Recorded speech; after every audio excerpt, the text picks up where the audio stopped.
¿Qué tal? ¿Cómo les va? Bienvenidos.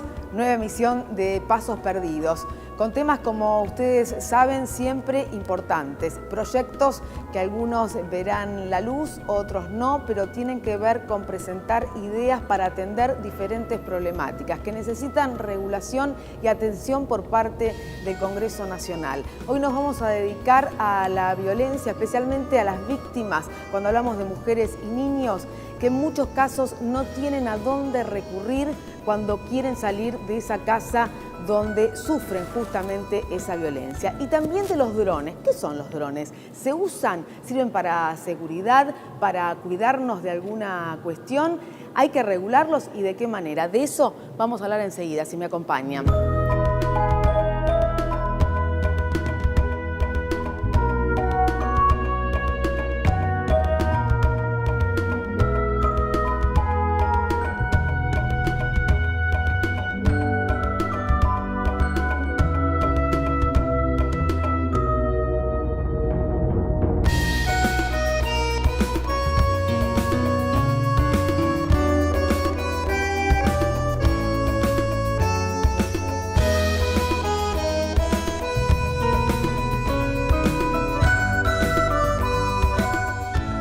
Voy a presentar primero a la dama, María Virginia Linares, Buenos Aires, del GEN, y Agustín Portela, Corrientes, de la Unión Cívica Radical. Gracias por estar aquí. Nos acompañan los colegas Juan Carlos Fernández, de Redacción 24, y Rubén Juárez, Radio 3 de Corrientes. Gracias por estar aquí.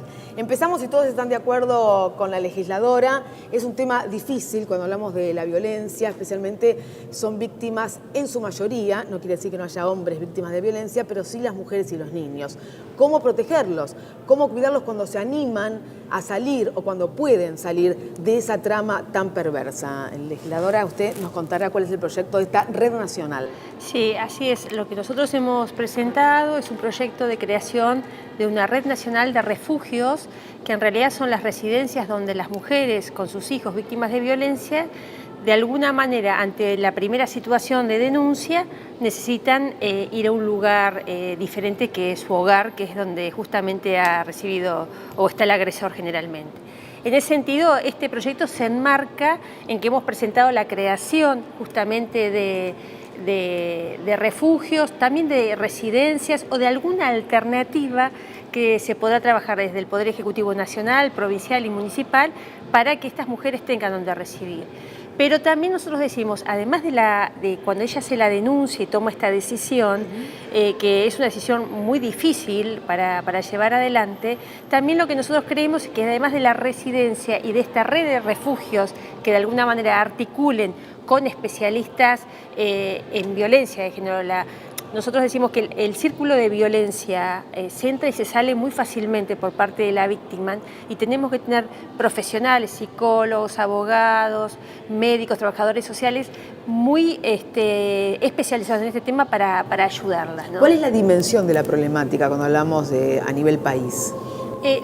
¿Tenemos estadísticas? ¿Sabemos dónde estamos parados? No hay estadísticas oficiales. Lo que nosotros nos estamos manejando son con las estadísticas de la Oficina de Violencia de Género de la Corte Suprema de Justicia, que funciona... Mucho trabajo hizo la doctora Carmen Argibay en ese sentido. Exactamente, y además funciona muy bien, y allí sí podemos, por ejemplo, determinar que año a año van aumentando las denuncias. Esto también tiene que ver porque en Capital Federal pueden encontrar una respuesta, ¿sí? En el interior a veces es más difícil, pero digamos, para trabajar estos temas, nuestra estadística es que en la Argentina una mujer es asesinada por violencia de género cada 30 horas. Entonces decimos, ¿qué tenemos que hacer para no llegar a esto? Toda la parte preventiva, ¿no? Así que por eso el tema de los refugios, el tema de una asignación económica, también que sea por un tiempo... Claro, son mujeres además que salen de ese entorno, si lo logran hacer con chicos muchas veces. Con chicos, y nosotros ahí lo que vemos es que uno generalmente cuando trabaja en este tipo de políticas se va a los grupos de vulnerabilidad económica. Digo que tenemos muchas mujeres en los country, por poner el otro extremo, que también son víctimas de violencia y por una falta de tener, aunque sea 2.000 o 2.000 pesos para poder tomar la decisión de irse para alimentar los primeros días a sus hijos, no lo hacen. Entonces lo que nosotros queremos que también hay que acompañar con una asignación económica por un tiempo limitado, obviamente, manejado por los equipos técnicos, que también animen a tomar esta decisión, ¿no es cierto? Colegas, usted dijo recién, capital, Buenos Aires y las provincias. Obviamente las provincias, quizás por falta de presupuesto, no puedan establecerse. ¿Hay alguna forma contemplada en el proyecto para acudir en las provincias? Porque también se nota, sobre todo en el norte argentino, muchísimos casos de violencia, inclusive esa violencia está con las madres prácticamente adolescentes o niñas, ¿no? Claro. También se manifiesta de esa manera. Sí, sí, lo que nosotros entendemos, por eso lo ponemos como una política nacional. Por ejemplo, la creación de refugios, nosotros entendemos que el Poder Ejecutivo debería estar haciendo refugios en todas las provincias. Seguramente hay algunas provincias, por ejemplo la provincia de Buenos Aires, que tiene otro tipo de recursos económicos, pero hay provincias que necesitan tener acompañamiento en este sentido. Yo siempre digo, si hemos repartido tanto asfalto y cordón cuneta desde lo nacional directamente en los municipios, ¿por qué no trabaja el tema de violencia de género? Claro, muchos municipios sí lo trabajan y han inaugurado en los últimos tiempos refugios específicos. Exactamente, municipales. Entonces lo que nosotros decimos, los que están municipales, los que tienen algunas provincias, armar una red para poder inclusive articular estas políticas, porque también a veces nos pasa aquí que viene gente de otras provincias y son víctimas de violencia y uno ya puede orientarlos. Si usted su provincia sabe cómo trabajar en la red, usted mismo de la provincia la va orientando, digamos, ¿no? Lo que nosotros queremos es allanarle el camino a la mujer. El día que toma la decisión de la denuncia, que el Estado la acompañe. El Estado, no solo el nacional. Claro, todo. para evitar que caiga nuevamente en ese estado de violencia. Carlos. Sí, escucho con atención y me parece que es un tema básico. Es decir, la desprotección de la mujer, que es mayoritariamente porque el hombre también a veces sufre violencia de género. Sí, por eso lo decía. Y esto está en todas las escalas sociales y también dentro de la pirámide del social, que ricos y pobres se suceden estos tipos de situaciones. Es decir, el primer desamparo que sufre la mujer es cuando va a la comisaría a hacer la denuncia. Generalmente las comisarías no toman en serio el tema. Yo no sé si falta de preparación, si hay una falta de directivas puntuales desde los gobiernos provinciales o a nivel nacional en casos federales, pero lo que pasa es que hay una desprotección total. Es decir, ¿cómo se pueden articular esas políticas de protección con esas redes si en la acción primaria, que es la denuncia policial, la mujer se encuentra desamparada totalmente en las comisarías? No les toma las denuncias. Sí, muy buena su comentario. Primero hay un tema de sensibilización, inclusive digo de todos los funcionarios, porque también nos pasa en la justicia este tema. La provincia de Buenos Aires tiene las comisarías de la mujer, que no significa que todas funcionen bien, ¿sí? Hay algunas que funcionan muy bien porque las capitanas y las policías y los policías se han capacitado en este tema de violencia de género, que como yo hoy decía, que tiene aristas diferentes muchas veces. Entonces, pero no sucede en todo el país. No sucede en todo el país. Nosotros en la provincia de Buenos Aires lo estamos trabajando fuertemente, inclusive ya vamos monitoreando aquellas que no funcionan bien para, digamos, trabajar en la capacitación. Pero esta comisaría de la mujer es una buena experiencia. Quiero decirlo porque yo al principio no estuve muy de acuerdo en este tema, tener comisaría para mujeres, porque vamos a tener comisarías, pero la verdad que para el tema de violencia, ¿por qué funciona? Porque en mi distrito, que es Bahía Blanca, van a la comisaría de la mujer, allí va la psicóloga, allí va la abogada, ¿sí?, que trabajamos con las organizaciones no gubernamentales, y es asistida en la misma situación, digamos, hace la denuncia, a partir de ahí se le otorga el lugar donde poder residir y el acompañamiento psicológico. De esa manera sí funciona. Bueno, es razonable, de sentido común, esto para acelerar, además, y actuar más rápidamente, porque la mujer, si no se actúa rápidamente, vuelve a caer en ese estado de violencia, regresa a su casa porque no tiene dónde ir y vuelve a ser víctima de la violencia de género. Es interesante, por cierto, les propongo hacer una primera pausa, enseguida regresamos, vamos a hablar sobre el proyecto del diputado Portela y seguramente nos va a quedar tiempo en el último bloque para seguir debatiendo sobre algunos puntos de los dos proyectos. Enseguida volvemos.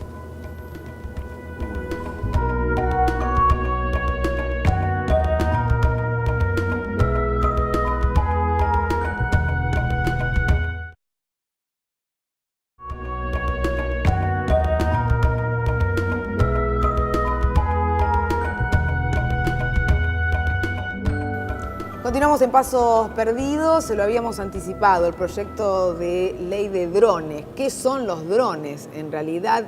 ¿En qué se utilizan? ¿Para qué? Y si hay que regularlos, ¿de qué manera? ¿Cuál es la verdad, la intención en este sentido? Hablamos con el diputado Agustín Portela. A ver, si nos cuenta primero qué son los drones para que todo el mundo esté al tanto. Los drones son aparatos no tripulados que vuelan, por lo tanto, desde el hecho de que se despeguen del suelo, está considerado una aeronave técnicamente.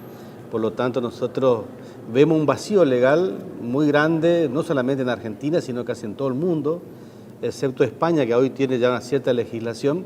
Inclusive Estados Unidos tiene dificultades, no hay reglamentaciones absolutamente de ningún tipo. Por lo tanto, es una tecnología fabulosa, o sea, un elemento que vuela sin tripulante, que se le puede usar con distintas aparatologías, no solamente fotografía, reconocimiento, se lo usa en catástrofe, en el caso de terremoto de Japón, por ejemplo, en la parte donde había radiaciones, que no había ningún avión que podía entrar tripulado, lo hacían con drones.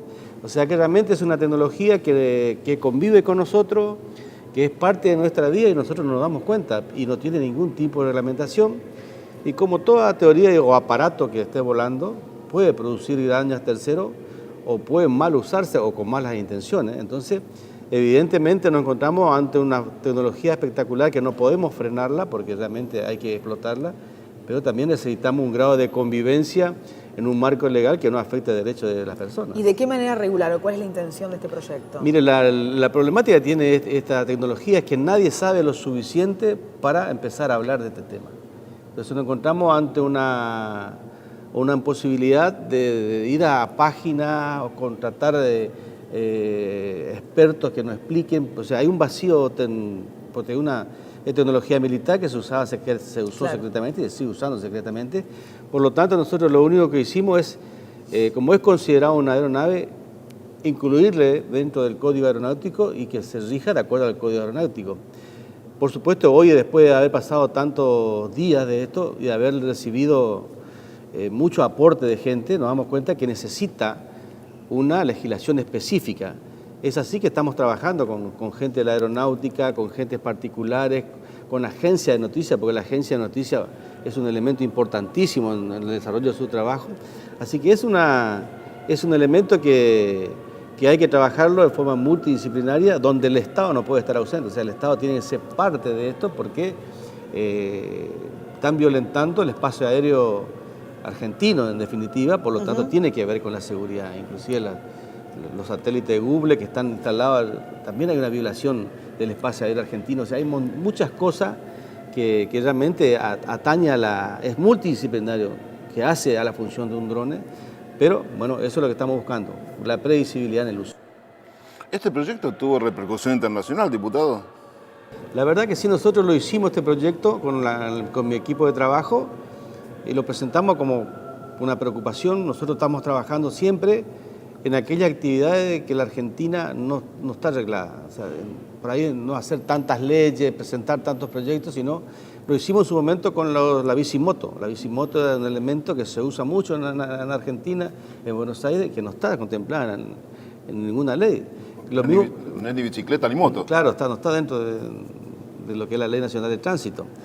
O sea, llegaron, vimos lo mismo con el dron, eso lo presentamos y automáticamente la semana siguiente tuvimos llamados de tanta gente particulares y sobre todo gente internacionales del Uruguay y de Brasil que nos pedía información, qué teníamos nosotros, cómo va a funcionar, y de algunos particulares me decía, ¿qué van a hacer con esto? Porque yo hace 5 días me compré uno y lo quiero usar, si lo van a prohibir. Bueno, realmente es una tecnología que uno se va a cualquier venta de artículos del hogar, lo puede comprar en ese formato, por supuesto. O sea que realmente esto es un horizonte tan amplio que tenemos que reglamentar. Va a llegar un momento que eso hay que darle un contenido legal para su funcionamiento. O sea que se puede utilizar en forma violenta, en forma bélica, y se puede utilizar para esparcimiento. Se usa. Todo toda esa gama. Es un abanico. Toda esa gama. Toda esa gama, muy amplio. En la guerra, Muy amplio para que no esté reglamentado. Hoy digo. en la guerra que se está llevando adelante en el Medio Oriente, lo están usando para ataques y para reconocimiento. Y ¿Y también está reglamentado en algún otro lugar? en España salió una reglamentación de una calificación de acuerdo al peso, pero también es suficiente.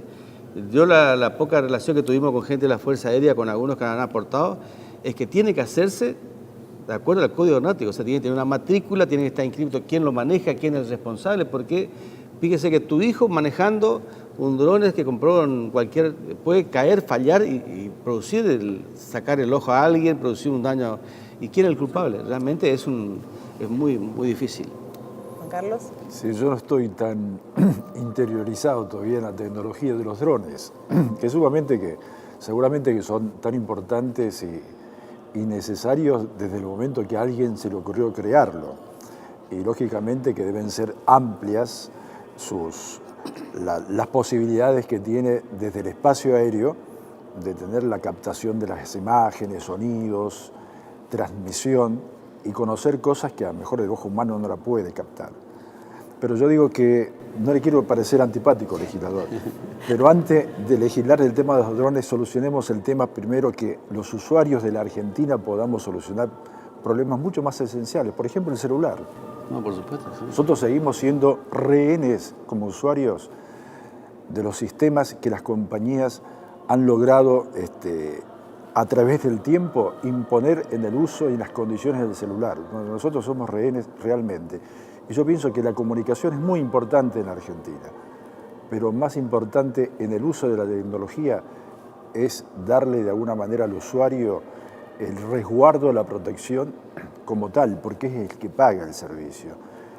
Y si alguien tiene el dinero suficiente para comprarle un dron a su hijo, pienso que también debe estar preocupado por la factura del celular cuando le viene a fin de mes y no sabe por qué paga tales valores y en qué condiciones, y las reglamentaciones vigentes en Argentina no han podido acabar con el abuso y el mal uso que hacen las compañías de tener como rehén, como cliente al usuario en los planes que incluyen... Sí, que pasan en distintas ramas. Podés pasan usar todas quizás las mayores quejas se dan en el Seguro. celular, pero tenemos que hablar de las prepagas, Seguro. tenemos que hablar de Seguro. otras cuestiones que también la atención al usuario es casi irrespetuosa. Es decir, para darte el servicio, todas las posibilidades, te mandan gente a tu casa, te lo dan enseguida. Cuando querés decirle, mira, tengo una queja, esto no funciona, me quiero ir, es casi, Espere 2 años que le ves una el autorización contrato. de Interpol necesitas. Pues es un defecto que tiene el Estado siempre, de que es un mal controlador o sea, muchas leyes que son buenas no tienen el impacto positivo que tiene que tener por la falta de controles.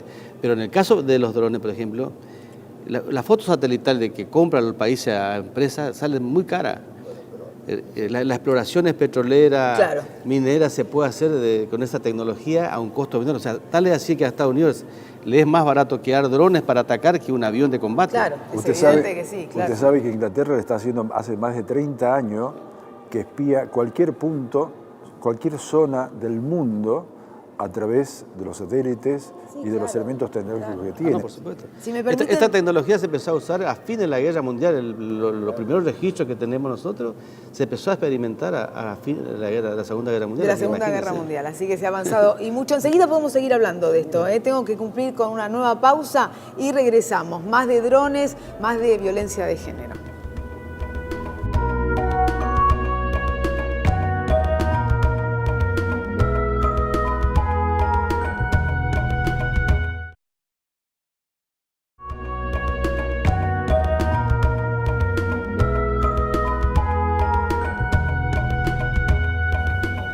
Continuamos en Pasos Perdidos con los dos temas centrales que se han presentado en el día de hoy.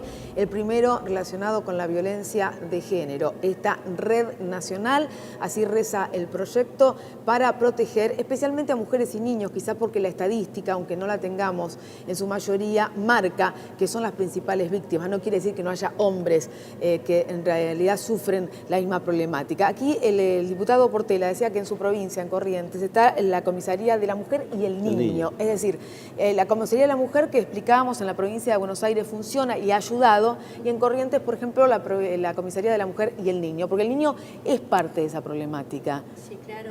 ¿No? ¿Funciona bien en Corrientes el tema?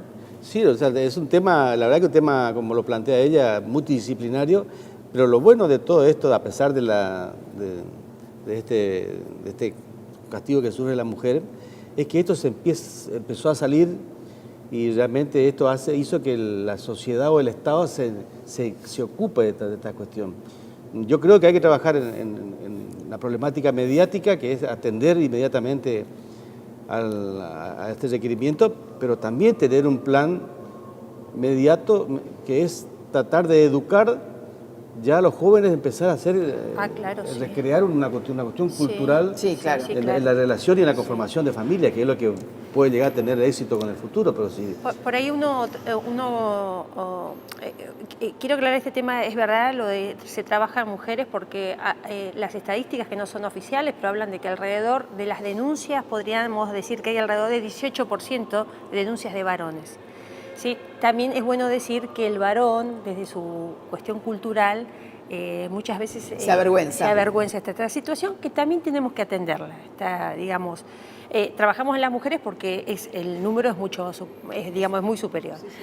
Ahora bien... y además hablamos de casos fatales. Exactamente, estamos hablando inclusive, bueno, también de femicidios vinculados, que es cuando nos matan a los hijos, ¿sí? Porque es donde peor nos hacen a las mujeres. El caso de Tomás, que fue de Lincoln, ¿no? Sí. No sé si se acuerda, un caso que fue tan doloroso inclusive. Pero respecto de cuando las mujeres hacen la denuncia, nosotros decimos que es verdad, es el Estado que allí tiene que estar presente con varias cuestiones, y este tema del cambio de las conductas. Nosotros decimos, si trabajamos el tema de violencia de género y podemos ponernos en el intrafamiliar, y allí trabajamos el cambio de conductas, porque ¿qué nos pasa cuando uno habla con las mujeres? Bueno, a mi mamá le pegaban y ellas lo ven como algo natural.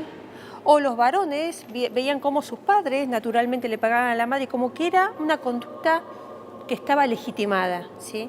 Primero, decir que esta conducta no es normal, que se puede cambiar, no es como algunas otras patologías, digamos. Esto, si hay decisión de la persona, se puede cambiar, y que trabajar en el tema de violencia de género y trabajar en el tema de la violencia familiar... Claro, es una cuestión psicológica también, ¿eh? Exactamente. Porque el golpeador, en este caso... suele presentarse después como alguien que pide perdón, como que es la última vez, que pasa por una crisis, que esto no lo repite. La mujer dice, bueno, entiendo, trato de comprender, no se va a repetir, pero se repite. Claro, muchas veces ellas comentan, pero me trajo un ramo de flores, y empezamos, y los primeros días estuvimos bien de vuelta, hasta que vuelve a caer. Por eso el círculo de violencia se repite y es muy complicado. Pero trabajar la conducta en la familia, en las familias que hoy tenemos, que no son fáciles, digamos, porque no es la familia que uno, no es la que ponemos atrás en los autos, la mamá, el papá, los nenes y el perro, digamos. Es una familia muchas veces ensamblada, con diferentes niveles de este tipo cultural vinculado a las culturas de cada una de las familias. O de valores, ¿no? O de valores, pero... porque trabajar allí es un lugar a donde no queremos, vamos a disminuir la violencia escolar, ¿no? Que hoy estamos tan preocupados por la violencia escolar, o las violencias en la cancha de fútbol. Digamos, hay que trabajar la violencia en su conjunto. Y nosotros creemos que trabajar en esta cuestión primaria, que es cuando violentan a nuestras madres o a nuestras hermanas, podemos cambiar la conducta de las violencias en otros ámbitos de la sociedad. Diputado, usted nos comentaba recién que en esta red de refugios, por ejemplo, una vez que hace la denuncia se la puede atender ahí con especialistas de distintos tipos, e inclusive usted está sugiriendo un subsidio.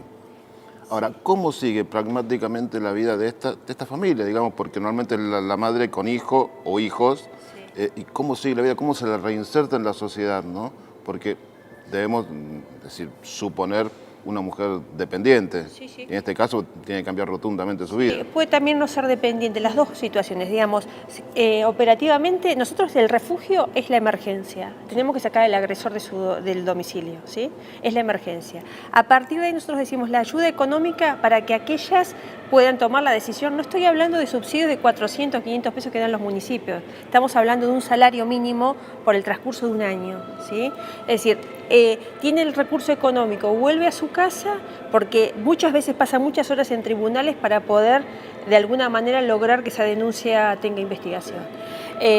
Y también trabajar en conjunto, cuando pensamos en el equipo interdisciplinario, con aquellas mujeres que no tienen empleo, ayudarlas a conseguir empleo, ayudarlas a que tengan los chicos un servicio de cuidado infantil, digamos, hay toda una cantidad de una artillería de programas. En realidad en temas de familia o de este tipo de vínculos, más allá que la ley pueda existir, hace poco, porque a veces incluso se ponen estas distancias que el hombre o el victimario no tiene que vulnerar y sin embargo esto no se cumple, más allá de que esté marcado, que esté acordado en tribunales, es difícil, son temas muy complejos de resolver. Exactamente, bueno, allí nosotros hemos tenido el tema de los botones antipánico, han dado buenos resultados. Han dado buenos resultados, sí. Y también da buenos resultados cuando él violenta justamente el acercamiento, se acerca a la mujer y la jueza o el juez que está a cargo de esa situación actúa rápidamente. Actúa rápidamente. Eso también es bueno, hay que actuar Exactamente. rápidamente. No sé si les quedó algo respecto de los drones, alguna duda para consultarle al diputado Portela. ¿Es cierto que existen los drones supersónicos? La verdad que no sé, pero puede haber. O sea, drones puede existir de las distintas gamas que uno se puede imaginar. Ayer estuvimos reunidos en la Universidad Tecnológica con mucha gente entendida y había un técnico en robótica que decía, mira, nosotros venimos a hablar de drones pero no sabemos nada de drones. Y realmente es una definición precisa porque ellos que están en la robótica, es tan amplia la gama y la versatilidad. Claro, qué difícil entonces para regular o legislar sobre algo que ni si los expertos saben todavía, ¿no? Tenemos que hacer un cónclave de expertos a ver cómo podemos encauzar esta reglamentación, porque al principio cuando nosotros presentamos, muchos creían que tendíamos a prohibir. Ya, no se trata de prohibir. Inclusive el Ministerio de Defensa de la Argentina se comunicó conmigo tratando de interiorizarse del proyecto. De este proyecto y para colaborar, o sea que realmente tiene una importancia que a partir de hoy o a un acontecimiento que estamos teniendo en Buenos Aires, en Argentina, nos damos cuenta que es una tecnología que está conviviendo con nosotros todos los días. Bueno, vamos a darle tiempo entonces. En el proyecto, diputado, debería incluir que los drones sean utilizados, sobre todo en las zonas de frontera de Argentina, para poder detectar el paso de la droga. Sí, claro, por supuesto que sí. O para aquellos que ya tienen antecedentes, viste que les parece que los extranjeros se vuelven delincuentes solamente en la Argentina. Yo digo, cuando entran ya no son, los convertimos nosotros. Bueno, toda una polémica, por cierto. Les quiero agradecer a todos, a los legisladores y a los colegas por haber participado de este programa, de estos pasos perdidos, y nos reencontramos la próxima semana. Muchísimas gracias.